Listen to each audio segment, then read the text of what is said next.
Hey everyone, it's Dr. Hodges, and I wanted to give you guys 2 quick tips on how to help you with your weight loss journey without focusing on diet or exercise. So, what are these 2 things that can optimize your weight loss? And what we have found, it is going to be better sleep and reduction in your stress. So let's talk a little bit about stress. Stress raises your cortisol levels. Oftentimes when you're stressed, it's also going to be, it will negatively affect your eating patterns too. I will tell you, when I am stressed, I will just cram something, usually something sweet, whatever's around, into my mouth, and I won't even realize that I'm doing it. That's why I tell my patients all the time, just don't have it in the house. It's not there, you can't eat it. And what's crummy is when it is there, because if I'm stressed, probably gonna eat it. And that's even whenever I'm taking weight loss medicine. So, and my husband, he also has some maladaptive eating behaviors, and he's had weight loss surgery. So it happens to everyone. You are not alone. So what are some things that you can do to help you with your stress? So the first thing you need to do is look at what are the things that you can change and what are the things that you cannot.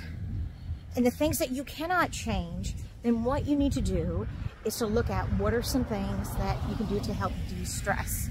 I know for myself, I actually go for a walk. If I'm really frustrated, I'm gonna go for a walk and I'm just gonna work it out.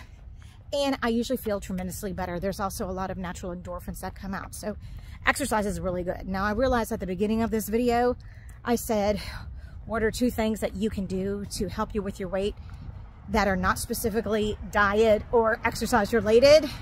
I realize I'm now saying go for a walk, but that's just for me because that's how I de-stress. Some people de-stress by playing games on a computer. I will tell you all those little videos, like, you know what I can't do when I'm stressed out? If I'm on a plane, because I get really stressed on a plane, and it's the silliest thing. I play Angry Birds and Candy Crush, and now I just downloaded that Monopoly game, and now I'm like, just going to town, and if there's more turbulence, oh my gosh, I'm just pressing the buttons, and that helps to de-stress. They have employed neuroscientists and everything to make those games addictive, and they do a fantastic job because I'm able to focus on that silly little game and not the couple of little bumps in the air. And let's be honest, the plane's not gonna fall out of the air. I know that. My head knows that, but my heart is saying, oh my goodness, and I'm white knuckling the seats. So, some people will de-stress by journaling. Some people will de-stress by reading. Sometimes it's going out and just spending some time with your kids. I remember reading a book one time, and it was about, you know, different habits that you can do to help with stress. And there was a guy, and he would have a long commute, and before he would go home, he would just stop. There was like a little park, and he would like sit on this park bench for about 10-15 minutes before he would go home, and that just allowed him to de-stress and just sit and be still. He wasn't on his phone, he wasn't checking his emails, he was just sitting and being quiet, and that allowed his body to just naturally exhale. And sometimes that's all you need to do. You just gotta exhale. There are breathing techniques that you can also do. I'll make some videos on those in the future. But there are, you can always go on TikTok, you can always go on Instagram or Pinterest, but there are a lot of different breathing exercises that you do. I think even the Navy SEALs, I was watching this things on Bud's training, and they do a lot of psychological things to help these guys that are, you know, they're out in the muck and they're out there for God knows how long, and everybody's trying to get them. And a little stressful. And so they've given them different techniques to help them de-stress, to help decrease that cortisol, decrease some of that fight or flight, so that they can make some better decisions, because all of that is affected whenever you're very stressed. So what's the second thing that you can do? Change your sleep hygiene. So I know if my patients have sleep apnea, if you use your CPAP machine, and that allows you to get oxygen to your brain, you will wake up more rested, you will be able to concentrate better, you will not be so lethargic throughout the day. Studies have shown that you can lose 10% of your excess body weight just by routinely using your CPAP machine.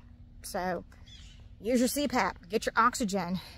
What are some other things that you can do to help you get a better night's sleep, especially if you're having issues with insomnia? Number one, you need to limit your caffeine intake, especially anytime, I believe it's after 4 p.m. Limit how soon that you eat before you go to sleep. Watch out your carbohydrate intake. That can cause you to have insomnia. Also limit your screen time. Watch all my videos and don't forget to subscribe, but limit your screen time, and also make sure that your screen is set up to have blue light blocking. I use readers, and all the readers that I get off of Amazon are blue light blocking, because that's also been shown to increase issues with insomnia, and it affects your circadian rhythm. If you need to take some melatonin, they have some really good gummies out there to help you with sleep. Now, certainly there are some prescription medications that you can take to help you sleep, but I'm talking about what are things that you can do naturally. I remember my one of the girls that I studied with, she ended up being my matron of honor when I got married. She was talking with a guy, and he told her some things to do with sleep hygiene, as when you're in the bedroom, maybe don't even have, this is for people that have really big issues with insomnia, like don't turn on the TV, let the bedroom just be for sleeping. If you do use the TV, make sure it goes off at a certain time, at least 30 minutes before you plan to fall asleep. That's the same with screen time. If that means you need to put your phone on silent or turn it off. Unfortunately for me, I take call 24/7. I don't really have that luxury.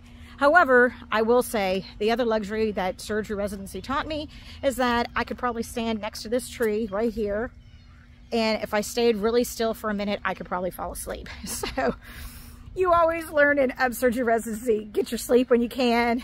Don't stand when you can sit. Don't sit when you can sleep. So that was our mantra. And also make sure that you use the bathroom before every case, because you never know how long that case may be, however small or minimal that you think that that case may be, because it's still surgery.